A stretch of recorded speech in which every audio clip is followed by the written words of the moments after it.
As a Texan, you've got to let people know Texas is not the South. It's not the Southwest. It's barely the United States of America. Texas is Texas. And if it really were its own country, it would be the world's #4 producer of wind energy. For a state that thinks of itself as a nation, that's a big deal. Got it down. Now you can give it to him, Stonewall. You won't believe what they do in Texas.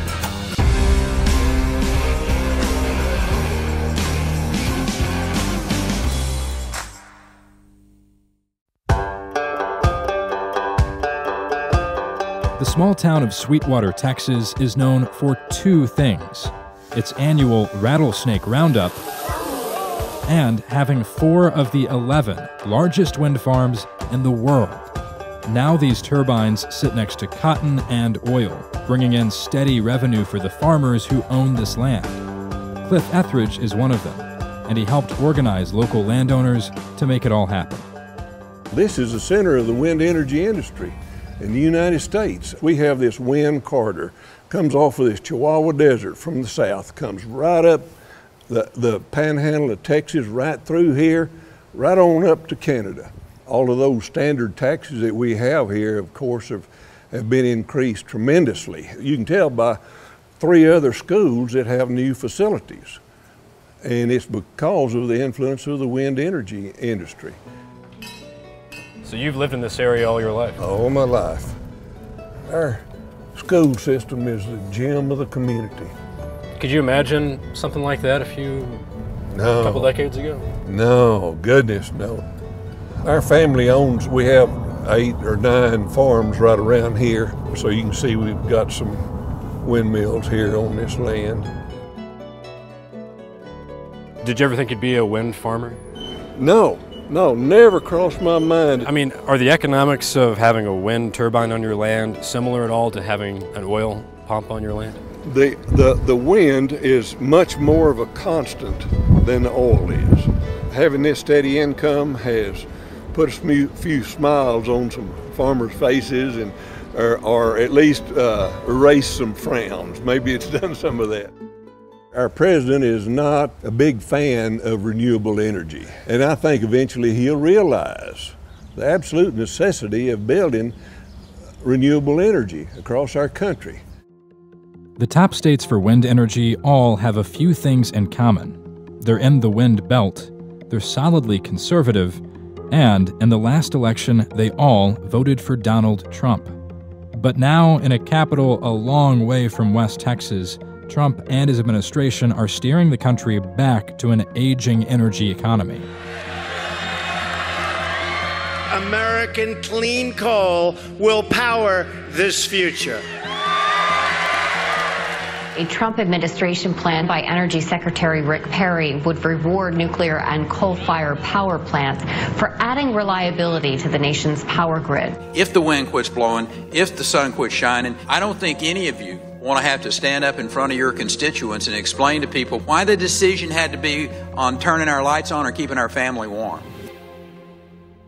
There is no crisis.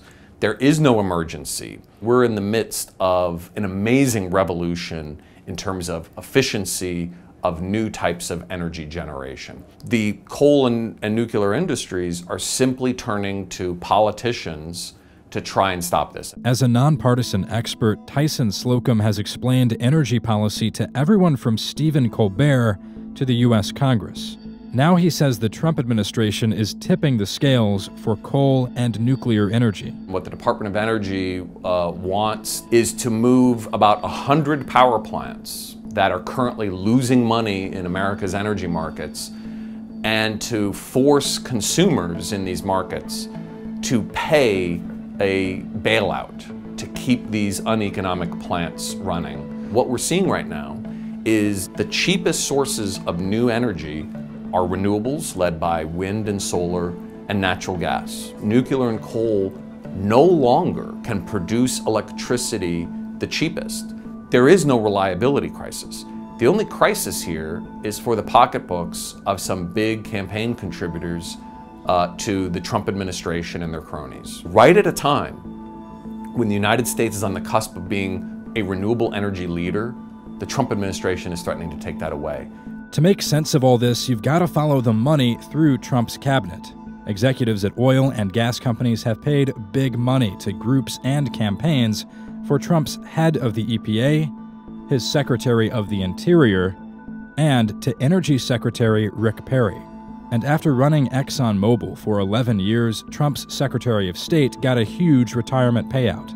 Trump himself removed limits on corporate donations and got millions from fossil fuel companies for his inauguration. Overall, the industry pumped tens of millions into the last election cycle, most of it for Republicans. And now all that money is paying off in policies that prop up fossil fuels. But back in Texas, renewables are on the rise, and the state's growing urban centers are embracing another kind of clean energy: solar, both on residential rooftops and in huge neighborhood solar farms like this one in San Antonio. Is Texas a particularly good place for solar energy? Absolutely. Well, it has the right combination of abundant, relatively inexpensive land and good solar resource. So those are... Which means a lot of sun. A lot of sun. The preconception that solar industry can only survive with outside assistance, with tax assistance, with handouts, that's all gone. That's no longer really an issue. You know what your cost of generation is going to be for the next 25 years. 30, 40, perhaps even 50 years. These facilities aren't going anywhere. Now, oil, coal, gas, you can't really say that.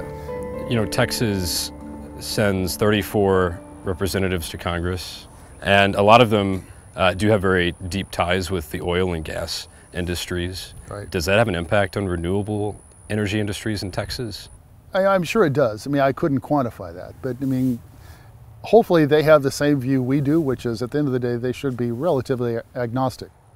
The congressional district that runs from San Antonio to Austin has more solar jobs than anywhere else in Texas. But the man who represents that district has some of the deepest ties to the fossil fuel industry in all of Congress. Much of climate science today appears to be based more on exaggerations, personal agendas, and questionable predictions than on the scientific method. Representative Lamar Smith refused to sit down with us to talk about his district's energy economy, and after 30 years, he's retiring at the end of this term. His district is changing, and so are its political candidates. I really appreciate you taking your Saturday to help us out to win this race, so the more doors we hit today, the better. A young progressive Democrat named Derek Crow is running to replace Smith in a historically Republican district, and he's putting clean energy front and center. The high today is 102. You know, the conventional wisdom out here has always been that you don't lead with climate change, but the voters that I knock on their door, they lead with climate change half the time. The last 2 block walks I've done, the first door I'll say, what's the top thing that's on your mind right now? And they'll respond with climate change. So the energy industry in Texas is huge, and that includes energy from fossil fuels, oil and gas. How do you put limits on those industries to impact climate change without stopping that economy and without hurting people who live as part of that economy? Right, there are a couple of things. One is that I think we have the bones of the 21st century economy already in the 21st district here through our large number of solar jobs, through the wind power economy. If you look at pure job creation per dollar, the green energy economy employs so many more people already, and it creates more jobs per dollar. There's a whole slew of the economy that could be energized. What do you see as the future of the wind industry in West Texas? Bigger and better. Renewable energy is economically sound. Solar and wind energy, this resource is capable of powering the whole United States.